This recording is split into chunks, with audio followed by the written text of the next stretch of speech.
2 weeks before everything went wrong, Mark kept joking that the forest didn't look right on the map, and I laughed it off because we were city guys, born and raised on concrete and traffic lights, thinking nature was just a quieter version of the world we already knew.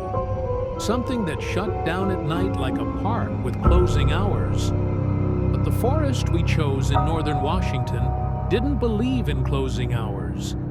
It believed in watching. And I didn't understand that until the moment our GPS signal vanished without warning, the screen blinking once like an eye closing, and Mark's laughter died mid-sentence as the trees swallowed the sound. Tall pines leaning inward like they were listening. The air suddenly colder than it had any right to be in early September. And that was the first hook, the first wrong thing that made my stomach tighten, because silence there wasn't empty. It was crowded, thick, layered, like something breathing slowly just beyond hearing. We had come out there to reconnect. Two friends drifting apart in our late 20s. Mark, fresh off a breakup. Me, burned out from work, thinking a weekend hike would reset us. But reset implies a return to normal. And nothing about what followed was normal. Because after hours of walking, we realized the trail markers had changed. Not disappeared, but changed. Carved symbols replacing official signs. Twisted shapes that looked almost accidental until you stared too long and noticed repetition. Patterns that felt deliberate, like a language that didn't care if we understood it or not. And Mark tried to joke again, voice cracking this time, saying maybe some locals were messing with hikers, but locals don't rearrange forests. Locals don't move hills. And I swear to this day that the slope behind us was steeper than the one we came down, like the ground itself was subtly reshaping to keep us inside.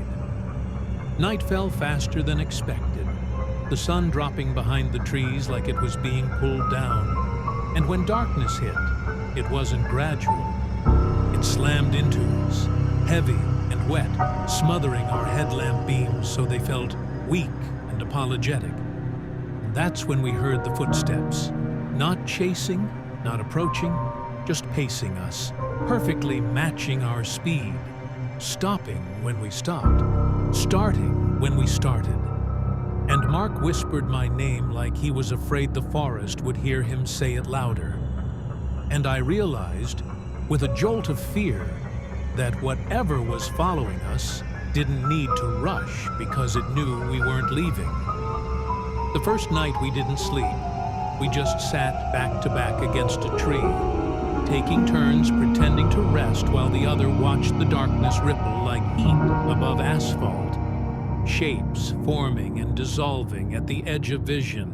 And once, just once, I saw Mark standing 20 feet away, staring at me with a smile that was too wide, teeth catching the light wrong, until my real Mark grabbed my arm and asked who I was talking to.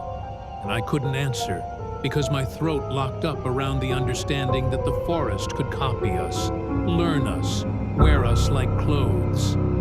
By day 3, hunger made us stupid. Dehydration made us desperate. And desperation made us brave enough to follow a distant sound that felt like running water mixed with whispering voices. And the deeper we went, the more the trees thinned, until we reached a clearing that felt obscene, like the forest had peeled itself open. And in the center was a pile of objects: boots, backpacks, shredded jackets, cracked phones, all arranged carefully, reverently, like an altar to abandonment. And Mark dropped to his knees because he recognized a college logo on one of the bags. And that's when the whispering stopped and the forest leaned in.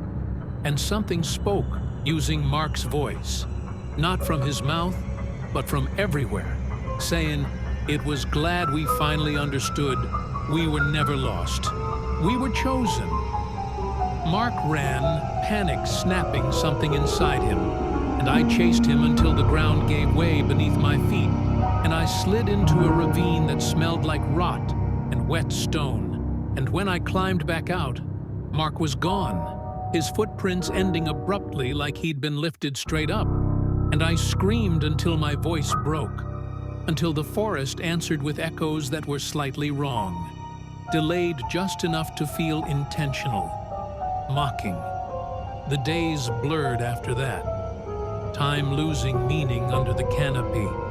And sometimes I'd find Mark sitting by the fire we never built, talking about things that hadn't happened yet, telling me stories from my childhood I'd never shared. And I learned the rule too late. You never respond, never acknowledge. Because the moment I did, relief flooding me at seeing his face again, his eyes went black like deep water, and his jaw unhinged with a wet crack. And I ran until my lungs burned, and the forest screamed with me. Survival became mechanical. Drink when you can. Eat what you dare. Don't trust your memories. But the forest attacked the one thing I couldn't guard. My guilt, showing me versions of Mark blaming me for